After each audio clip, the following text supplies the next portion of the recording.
এক গ্রামে বাস করত এক কৃষক। তার ছিল দুই বউ, বিজলি আর রহিমা। বড় বউ ছিল রহিমা, তার গায়ের রং ছিল একটু চাপা।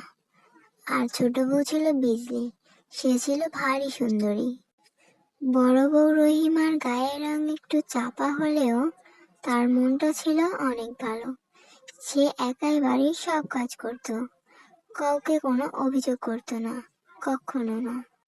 এইদিকে ছোট বউ ছিল ভীষণ অলস আর ছিল অহংকারী। সবসময় সে শুয়ে বসেই কাটাতো আর রূপচর্চা করতো। এই কে দিদি, তোমাকে না বলেছিলাম আমার শাড়িগুলো সব ধুয়ে দিতে? এত বেলা হয়ে গেল, তুমি ধুয়ে দিলে না। এই তো দিচ্ছি ছোট, তুই রাগ করিস না। আমার হাতের কাজগুলো সেরে নি, তারপর তোর সব শাড়িগুলো আমি ধুয়ে দেব। বিজলি সব সময় রহিমার সাথে খারাপ ব্যবহার করত, কিন্তু রহিমা কখনো রাগ করতো না। আব্বাস সবকিছু দেখতো, কিন্তু কিছু বলতে পারতো না, কারণ বিজলি সব সময় বাড়ি থেকে চলে যাওয়ার হুমকি দিত। একদিন আব্বাস সিদ্ধান্ত নিল দুই বউকে সমানভাবে কাজ ভাগ করে দেবে, কিন্তু তখনই বাধলো বিপত্তি। কি বললে তুমি? আমি কোনো কাজ করতে পারবো না।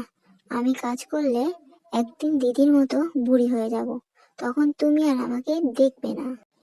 কি শুরু করলে তোমরা? আমি কি বলেছি আমার কাজ করতে কষ্ট হচ্ছে? না রে ছোট, তোর কাজ করতে হবে না, আমি একাই পারবো।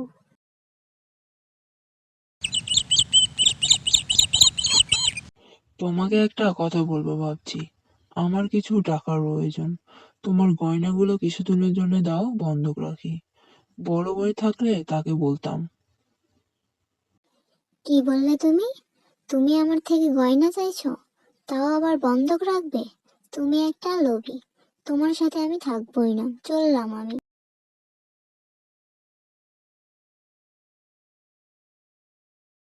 হায় আমার কপাল!